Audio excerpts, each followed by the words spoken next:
When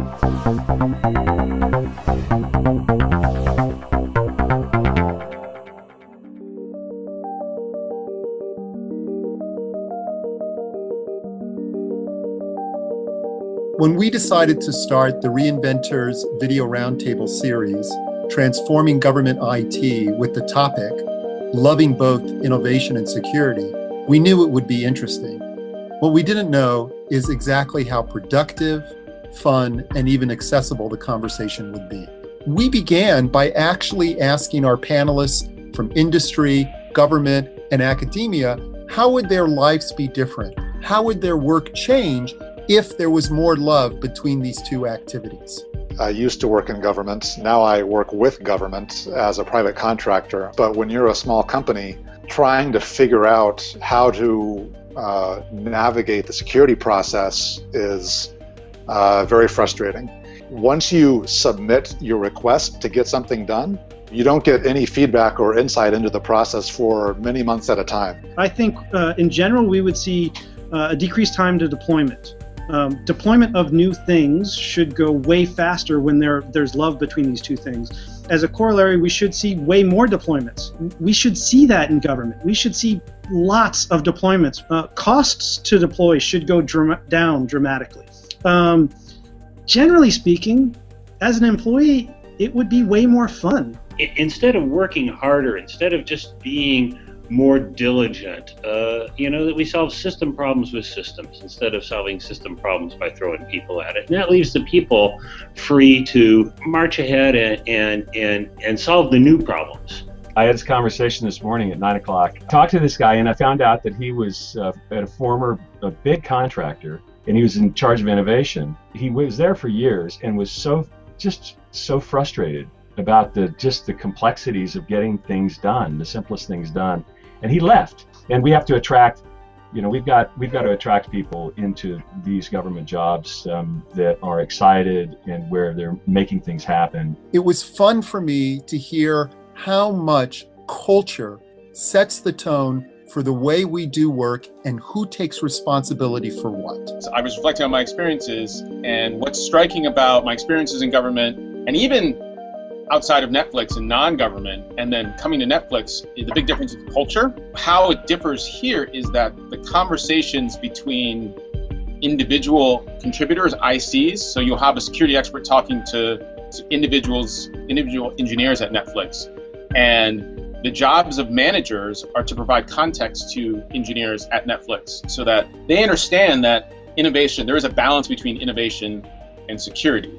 Netflix's magic is honestly its culture, and that has been striking since I've joined. And it's amazing how if you empower an engineer to say, we trust that you'll do the right thing for the company, how they will have conversations with security saying, how can I make sure that my innovative change will be also secure, won't risk the whole company? And in toxic cultures that I've been in, I've seen engineers that take that freedom and then they punt the responsibility to ops, to security, to testing. And they're basically saying, I wrote code, you make it run, you make sure it's secure, it's not my job. On groups that I've led in government, a couple things that Mike said rang true to me early on in some of the NIST standards that calls for things like separation of duties, which by nature puts up this wall that you as a developer only have this one duty to develop an application, and you as a data manager can only push data in or data out. The great negative thing that comes from all of that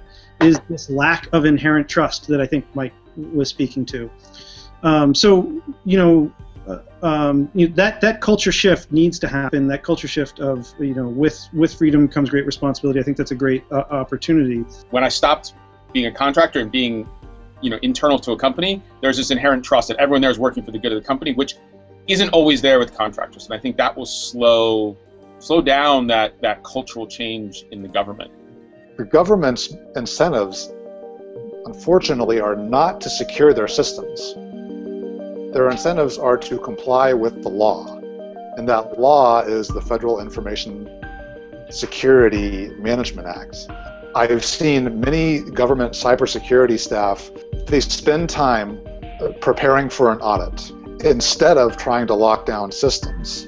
To me, that culture is driven by a law.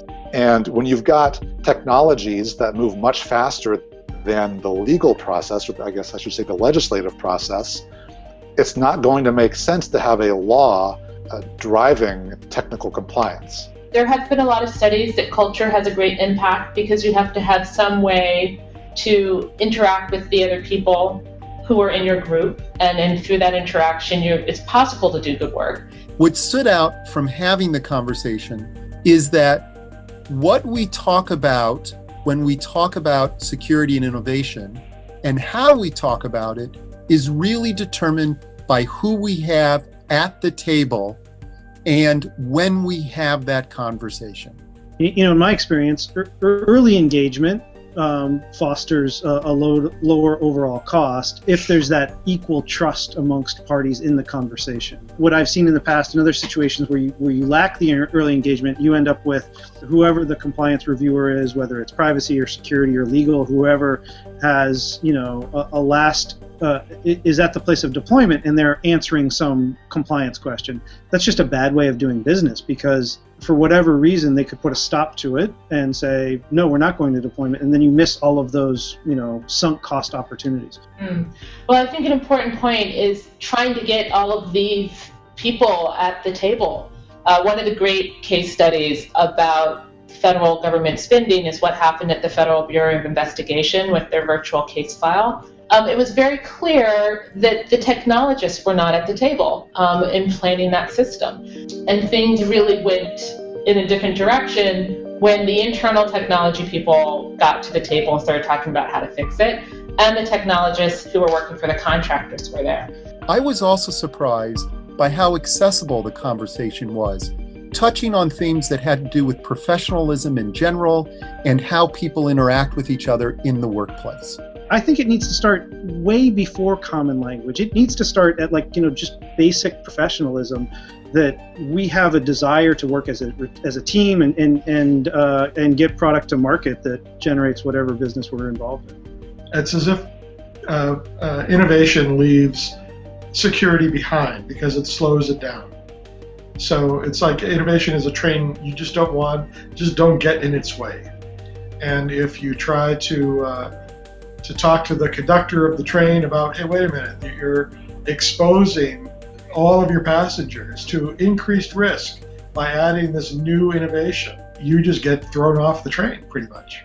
And I've seen this time and again at very large companies. Engineers should have take responsibility for building quality code, and if you have a silo of a security team that's taking responsibility, you're going to find that those engineers are going to take less and less responsibility. It was really fun to hear from Ward Cunningham that we have been here before when developers and programmers had to take a hard look at what they were responsible for. 30 years ago, there was a conversation that programmers could not produce quality, and we had to have a quality department to enforce quality into the sloppy computer programmers' work. And all we did is we just elevated that to the point where programmers had to accept some responsibility for knowing that their software worked. That level of quality is not a simple metric. It's not a scale of 1 to 10. It is some of the more complicated decisions we make. What does it mean to make good code? It's going to take a similar effort to really make quality or make security routine.